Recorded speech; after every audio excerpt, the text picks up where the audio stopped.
So we're continuing with our saga of the sun through the houses, and here we are, house number 9. Hi, Jay. Welcome. Sunday, Sun's Day. Yes, it's Sun's Day, and we're doing the sun in a very blessed house. Sun loves the ninth house, and here we are. So should I give the significations of the sun first, and then ninth house, and then we go from there? Yeah. Okay, so we'll go through the significations quick, especially if someone's been watching the planets, the sun through all the houses. So the sun signifies the soul, consciousness, self, ego, identity. That's one category. The next category, the sun is self-reliant, self-confident, self-assured, self-governance, self-possessed, all of these. And then the third category, the sun represents light, visibility, clarity, vision, fame, career. And then the last set of categories, the sun represents leadership, authority figures, government, governance, because the sun is the center and everything orbits around it. And that illumination of the sun that illuminates, it's something we should always keep in mind, because wherever the sun goes, whichever house is bringing this quality with it. And in the ninth house, as we'll see, is very useful. Now, the primary theme of the ninth house is how do we benefit society? What do we now have that we can give back to society? And for this reason, the ninth house comes to represent parents, teachers, gurus, coaches, priests. These are people who are guiding other people now. It also represents knowledge, philosophy, higher education, because we're guiding people, because we know something that we can now transmit, something that is of use. And the ninth house also represents our morality, values, ethics, just the right conduct in life. We got to remember that this is a Dharma house. So it has these significations in it too. And lastly, the ninth house represents good fortune, success, good luck, and good endeavors. So good results for what we start to do. We get good outcomes in the ninth house. Now, there's another factor to remember from the outset too. Actually, two. One, joy of the sun. Every planet has a house where it's its joy. Joy of the sun is in the ninth house. So the sun feels very happy and very useful when in the ninth house. Another reason for this is, the second reason, the sun gets its directional strength in the ninth house. I was saying in the eighth house in the previous video, the sun is regenerating itself because it just died in the seventh house. By the time it comes out of the ninth house, it's like, you know, when you take a rock in a slingshot and you're about to release it, or just that moment when you release it, it's going to have force, power, momentum, and it can now carry itself to its highest trajectory, which will be the first house. So the sun is gaining a lot of power in the ninth house. And as we'll see in the 10th house, it becomes even more powerful.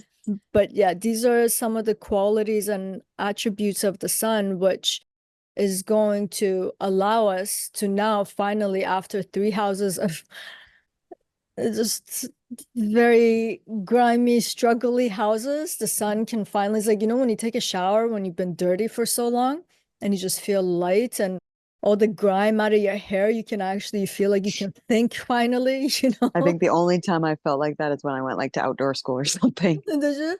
I don't know, it just feels, With school, right? Because you have to yeah. use those dirty out, like you're scared to go, like, yeah, you don't shower for like a week or something when you're a kid in outdoor school. Every time I come out of the gym, I feel so grimy, I can't think, Oh, yeah, the gym. That's right. you know? Something Like I don't your do that. head is so sweaty and you're just so gross, you can't, like you feel like you don't want to touch anything, you know? Just that. I'm also a germaphobe, so maybe that's also my problem. Yeah, so you don't get that feeling often. So you're always in the ninth house. That's nice. Well, I also don't work Some out. of us have to So, get yeah. like Yeah. roll up our sleeve and put our hands and feet in the Yeah. mud, and then afterwards is like, oh, you know? Yeah. Yeah. I should probably, maybe this is a sign that I should work out. Yeah, just That's why I'm saying if the last time I felt like that was back in elementary school at outdoor school camp. so what? Actually, you're 16, as we mentioned in the last video, so that's Yeah, not that long ago anyway. I But yeah, guess that's true. No, I yeah. don't work out. It's a sign. So now everybody out there knows, no, I do not work out. And perhaps I should take some notes and do that. But yeah, the ninth house is just it's actually a lovely house in general. It's a very good fortunate, good luck kind of house. And the sun is very, very happy here, as we'll see shortly. I've heard, I don't know if this is correct, but the fifth house is basically like the punya, like the luck you've had before, but the ninth house is the luck you're continuing with. Yeah, you could interpret it that way, right? Because yeah, the fifth house is seen as the house. We talked about it when we were talking about fifth house too, that the good deeds, for example, you've done in your past lifetime. I don't know if we were talking about it with Sun through the fifth house or Saturn through the one of the planets through the fifth house. We talked about it. But the good deeds that has accumulated, it's going to translate to your innate knowledge and some innate talents that you have that gets expressed in the fifth house, for example. And then yes, in the ninth house, you have the momentum and the continuity of that, right? Now it becomes about how do you contribute and teach it to others, which again comes to be a kind of a good fortune for you again. And then in the Yeah. last, yeah, sorry, go ahead. So I was just going to say, I just looked it up. Yeah, it's basically like they call it purva punya. So past deeds, like Right. past good luck, past good deeds is the fifth house. Okay, sorry, go on. Yeah.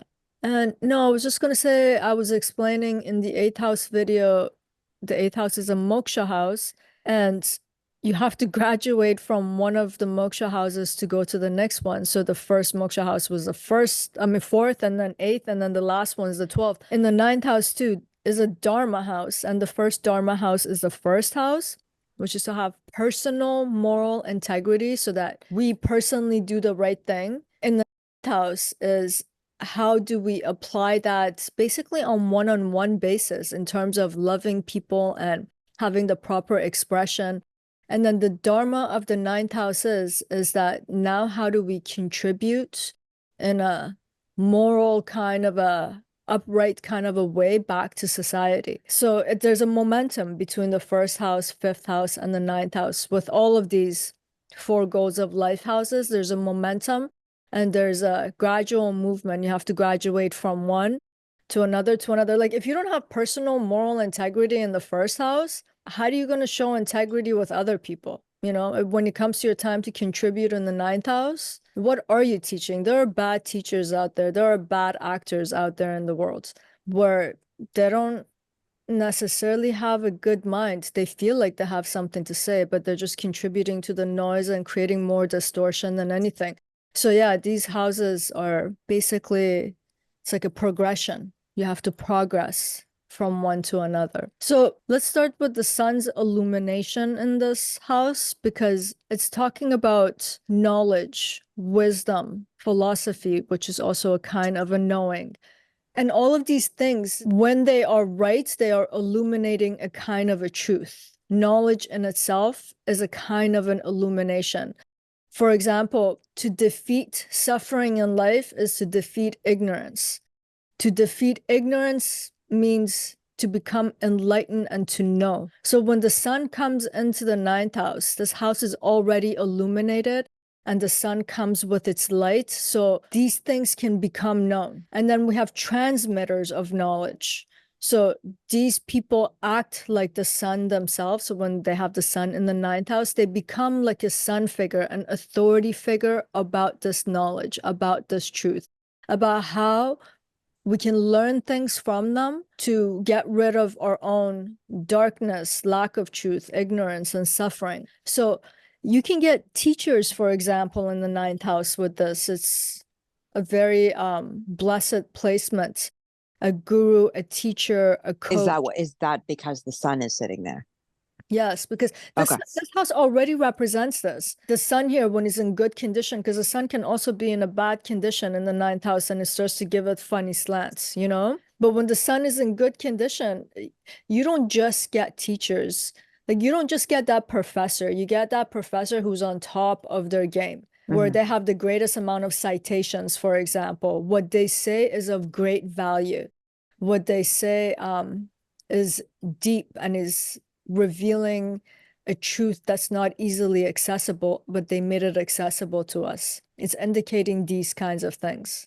Okay, so let's talk about another thing that has great resonance in the ninth house. Here we go. Now we're going to talk about the sun as the father. Here's where it applies, and it really applies. Okay, because that's actually I was thinking about that. We've talked about that in another video where a lot of people say the ninth house represents the father, and you explained with the 10th and the ninth. So Yeah, it's not that it's the father. The ninth house represents parents. So it's both of them. People who grow you and people who cultivate you and people who teach you things. And both parents teach you things, right? So it's about parents. But now we're specifically talking about the father because the sun represents the father, right? So when the father comes into the house of the parents, this is indicating a parent who has good morals, who has good values, great virtues, and they have this capacity to transmit this to their offspring, for example. So they're very much able to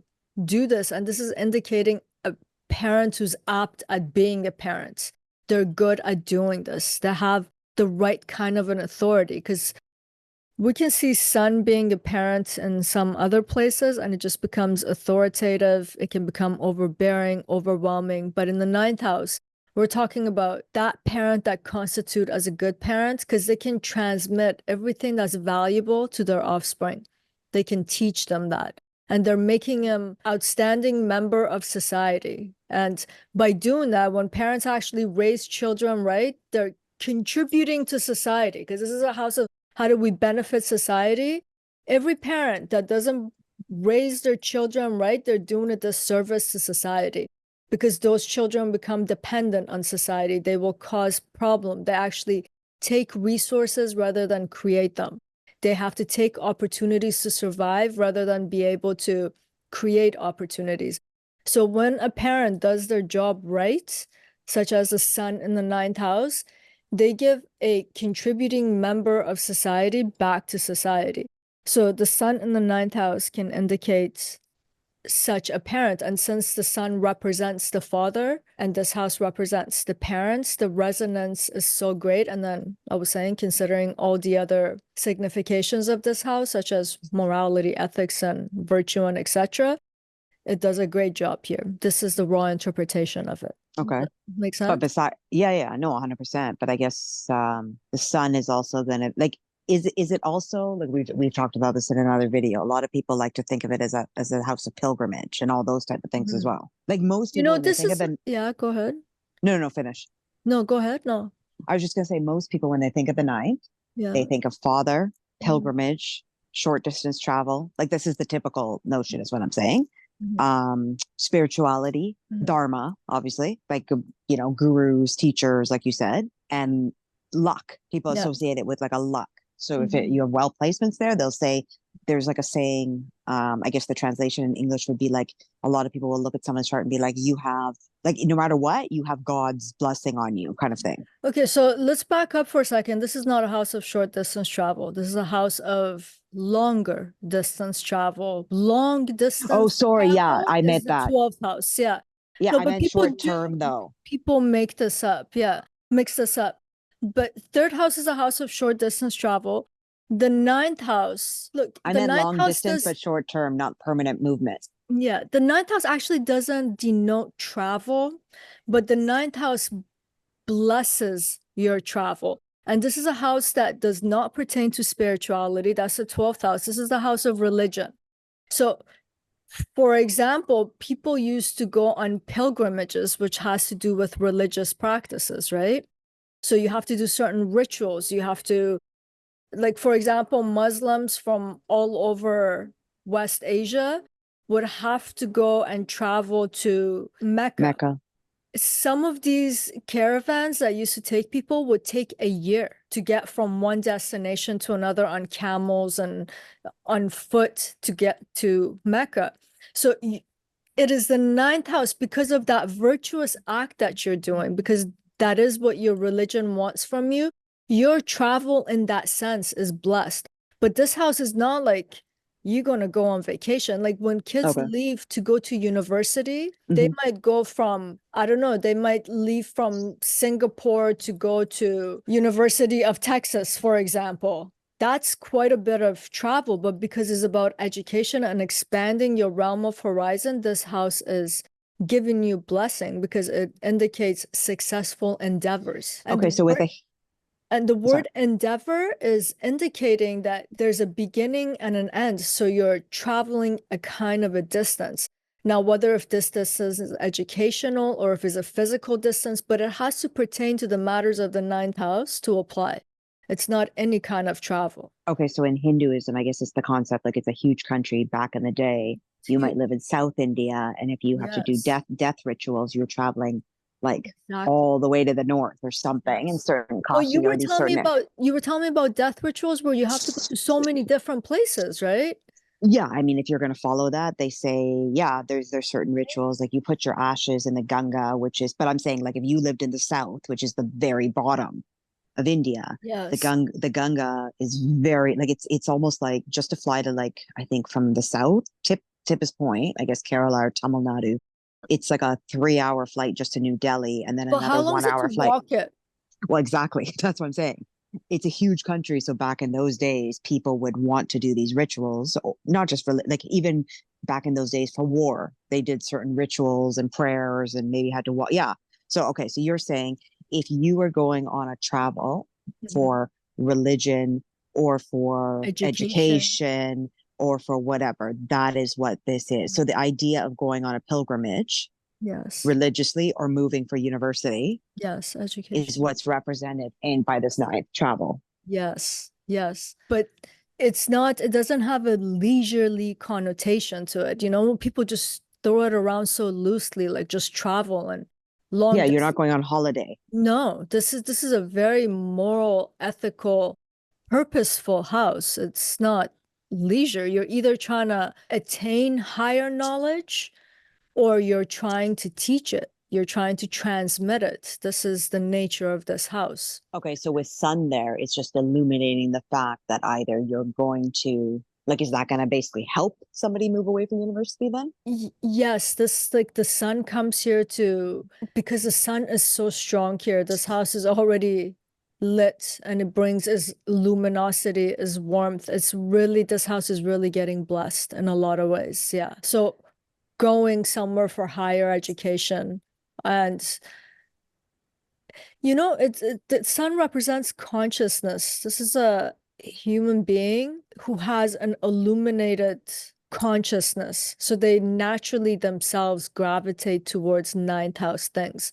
And if we have a natural inclination to the ninth house matters, we will do well. And the sun's giving that active generative power in it too. So it's really blessing the ninth house for the person to have these attributes. Okay, so if they're going on a religious pilgrimage or any of those Yes. type of things, this is Yeah. going to help them. A lot. Whereas if they had a malefic there, would it basically hinder being able to do those things? Yeah.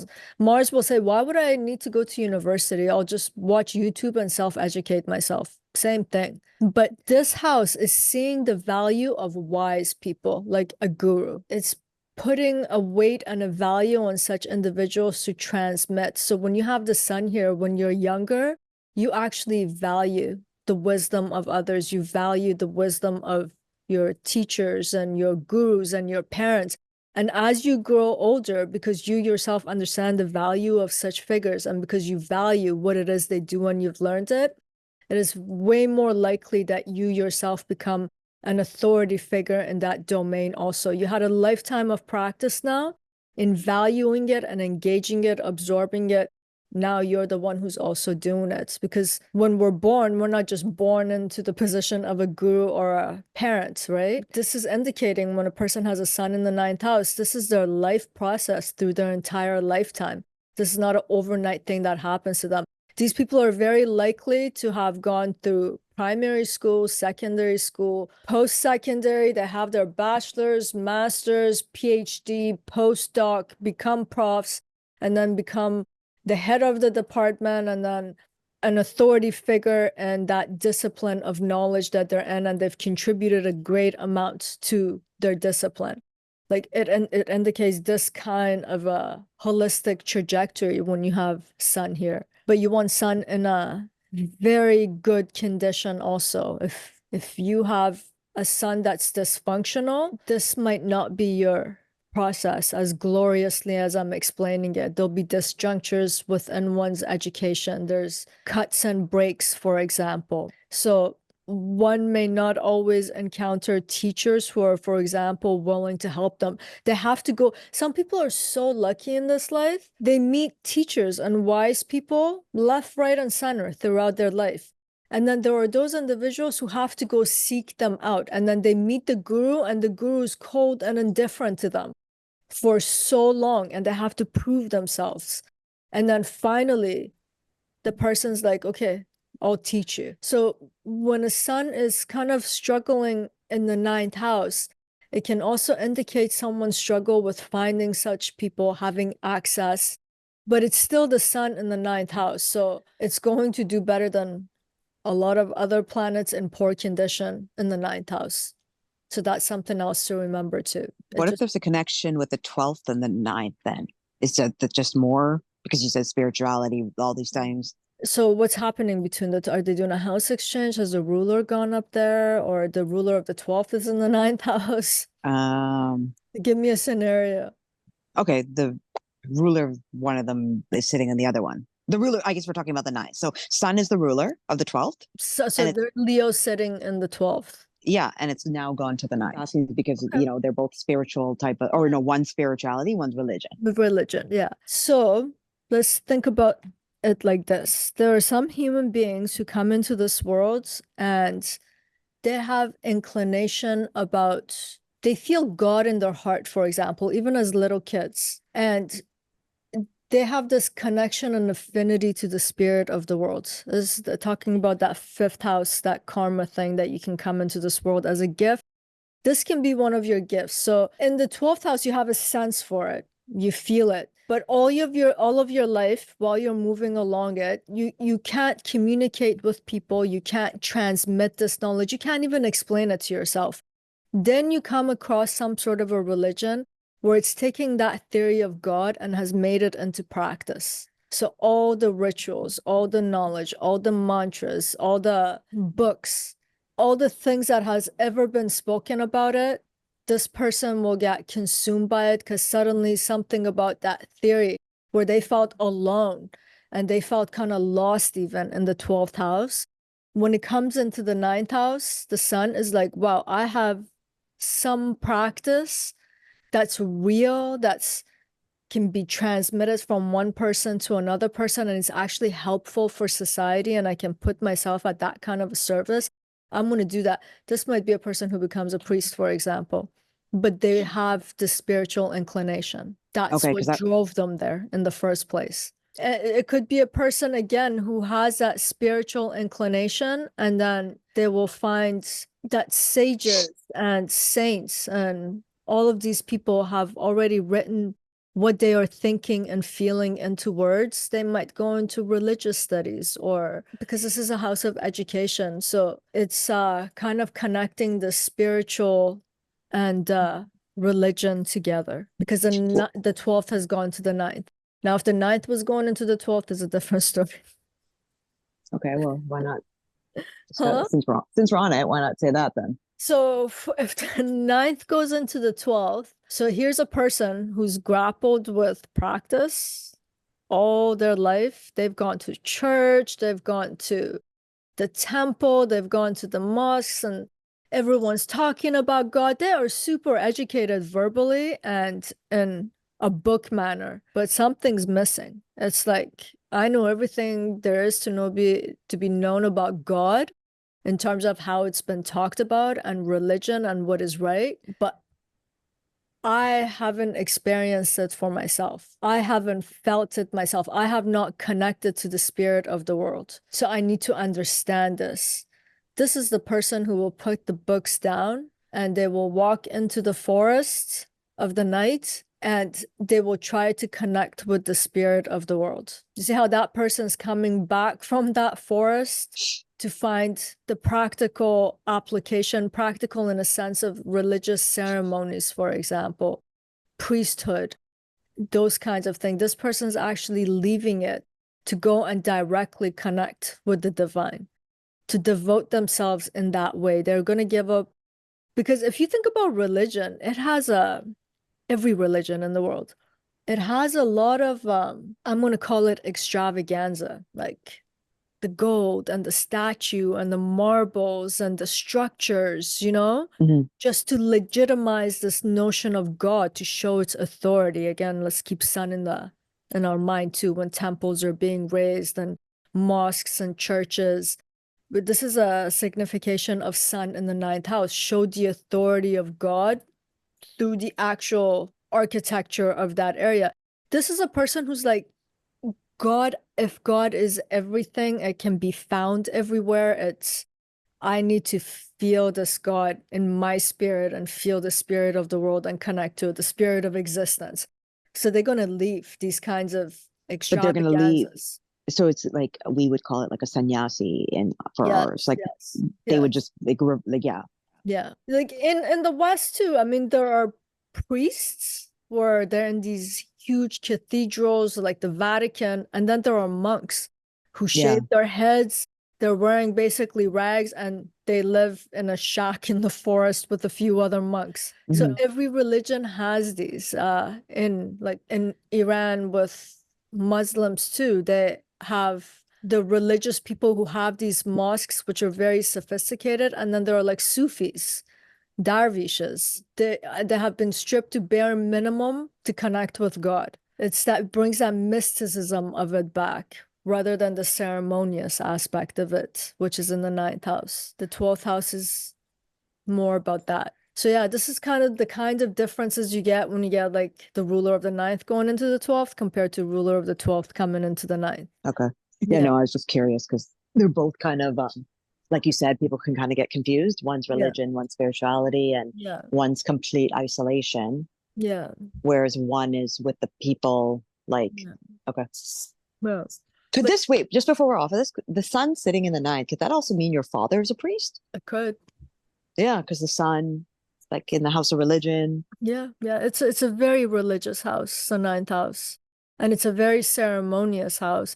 I mean, I spent many of my years in university, and at first I was so impressed by it because I think everyone is when they go to university because they're so looking forward to their graduation. But after watching a few graduation ceremonies, it became kind of funny. It's just they got like all these levels and all these costumes, and then you put your tassel from here to there, and then you shake the person's hand like this, you know?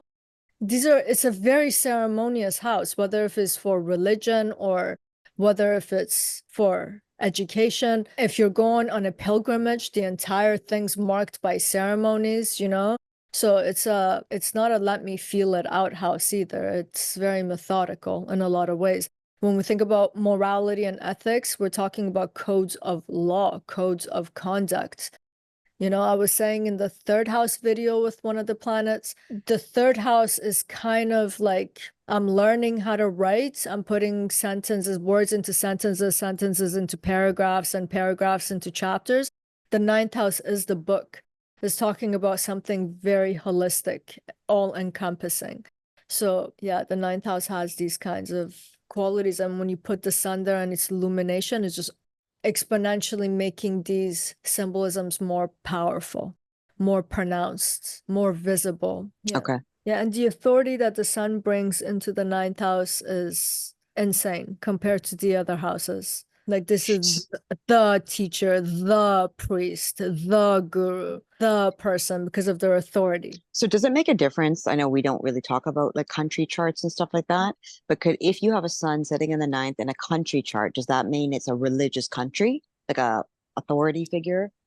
And so therefore it's like a religious authority figure, like as a country? Yeah, it could mean, or it could mean that it's a very like an ethical kind of a country. Because we can think of some religious countries that are actually very unethical, like their human rights violations are insane. That's why I'm saying the sun is maybe not in a good condition. Okay, but I was just wondering, yeah, because like in a country chart, since you're saying, and sun, I guess would be like the government or authority in a country. And if it's sitting there, okay, so you're saying it could be sitting there, but maybe it's not sitting well if it's a human rights thing or whatever. Yeah, but yeah, it's indicating all those ninth house qualities. Maybe they have a population that's very highly educated, because there are some countries where they have a greater amount of the population, for example, go to post-secondary That's what the ninth house represents. Moral, ethical, or the country has good fortune every time they start a particular endeavor and it ends well. But yeah, all the religions fall into the ninth house. So whatever their origin or however they're stemming out, yeah, all the subsects all fall into the ninth house. Okay. And religion, I was saying it's a kind of a ceremony. It is also a code of conduct for society. It was the original rule of law of how human beings should conduct themselves, and it had great amount of authority. And by doing that, then it would keep the good fortune and the success of society in general. Thou shalt not kill, for example, very common sense, but someone had to stipulate this rule and say it came from God. And it had to be said with great authority so that people just don't randomly murder people because of their wrath or jealousy or whatever their problem was. So these are the ninth house stuff. And then another thing you said earlier that people commonly say about the ninth house in terms of good luck and good fortune. This is not only just a house that God or the higher power endows you with luck. It's actually saying when you do good, you beget good. It's actually putting great onus and responsibility on the individual and is not one of those blind luck houses. The way people just want to like, yeah, you got stuff transiting or happening in your ninth house, you're lucky. No, you have to make your luck in the ninth house, which is to do good, to be upright, to be a stand-up human being, to be moral, to be ethical. This is the way you become lucky. And when you have sun in the ninth house, you have a clean conscience. You have a clear conscience because you have been moral and ethical. And when you are that kind of a person who haven't dirtied your consciousness, when your mind is clear because you know you didn't act out of vengeance, out of envy, jealousy, your ignorance, selfishness, greed, you can be decisive in life. So these are the things that make a person lucky in life. We generally look at people who we consider lucky and we just want to attribute dumb luck to it. Blind luck. God just did this with its wand and the person's lucky. No, the person's contributing to it. In the ninth house, we're talking about that. This is the kind of, when we say good fortune and good luck, is because of the person's moral fiber and character. We can't forget that this is a Dharma house. Anytime you stray from it, there are severe consequences, and this is not a house of luck. But when we act upright, the ninth house, because of those qualities that's already in the ninth house, it will be beneficial to us. And again, it's only beneficial to us not to be personally rich and to be personally fortunate. It benefits an individual so that because you were upright, so now you can benefit society. So now that you can give back. The ninth house doesn't bless you to go to university so you have higher status. It's blessing you because you're working towards it, you're busting your butt to do it, but it's doing that so that you become a productive member of society who will contribute back. This is what the ninth house is doing. So one of the things, unfortunate things that happens in astrology with the difficult positions, they want to justify it and say why it's good. In my opinion, we shouldn't do that. And then there are houses like the ninth house where people just want a freebie, like this is just good. But no, this house, when you think about it, like philosophy, if you want to become a philosopher, the journey is long, hard, and challenging. If you want to become a priest or a guru, enlightened person, like in the ninth house to teach other people, is a long journey in life to be able to get to that point. So this is not a magical wand house at all. I do want to make that clear. It demands great responsibility from us to be ethical, moral, and virtuous, to become educated, to get rid of our ignorance. And then in that case, it becomes a very blessed house. We have to work hard in the ninth house. And when we do, it rewards. Yeah, so it's not just a freebie given. No. If you have a good placement there, it doesn't guarantee that you're just going to have it easy in life. Yeah, and then the sun does well. Like any planet that's in good condition in the ninth house is a blessed planet, but sun specifically, because the sun likes this house. It's starting to take it to that place of authority that is also very sattvic, is very dharmic. It's everything that the sun wants to do. Life I mean, the sun relative to the earth benefits us. It's protecting us, it's life generative, it's life giving. So when you put it in a house like the ninth house that is supposed to benefit society, the sun is so apt to do this. And society is big, and the sun, when we look at it up in the sky, it's not like it only goes, its rays go from left to right, or it's just like 360 degrees is lit and it's illuminating and is shedding its light, not just on Earth, on the entire solar system. So when it goes into a house where it's so all encompassing and it's including so many people, the sun can do this. Other planets will struggle with this aspect of the ninth house, but not the sun. The sun can do this. So yeah, we like the sun in the ninth house. And I'm not going to get so deep into like when the sun is prominent negative, and because as far as I would take it, it's just the person will have certain struggles to get to their destination, but it's still the sun in the ninth house is going to find its way. It'll just have some challenges along the way. Like that person, like in Iran, for example, I think they have this in Korea too. They have this in a lot of countries. Once when you graduate from high school, you can't just apply to the department you want to go to and the faculty you want to study at. You have to take a countrywide exam, and based on your scores, they assign you to a particular faculty. So let's say a person really wanted to be an engineer, but now they're putting him as lab technician. So they have to Oh, redo this test over and over. So this is the kind of a sun that's struggling in the ninth house. It couldn't do the first entrance exam or the LSAT, to get into law school. They have to do it maybe a couple of times. So it creates these kinds of struggle, finding good teachers and things of that nature. I think that was pretty thorough. Yeah, I think that's good for the ninth house. I mean, what more can we say about the ninth house is already so luminous. So that's it for the ninth house. It still turned out longer than we thought. Maybe that's an indication of I talk too much. But it's so funny. Every time we get off a call, suddenly a million thoughts come. I didn't say this, I didn't say that. And then I always have to remind myself we're only at sun through the houses. We'll do like another planet through the houses and then I'll mention something, Yeah. So I guess we couldn't. So I guess basically probably there's so much to actually say that each house is going to end up like whatever planet transferring is Mhm. going to take like a good hour per house. I mean, you know what? You could sum up every house literally to a 4-minute video, but I just feel like we're having a conversation, we're talking anyway, or just do it, see how far we get. Yeah, no, that's fine. So I think this is where we're going to end the ninth house video, longer than we thought. But yes, that's the sun in the ninth house, and then we'll start the next video with sun going into the 10th house. Thank you, Jay. Thank you. Much love. Till next time.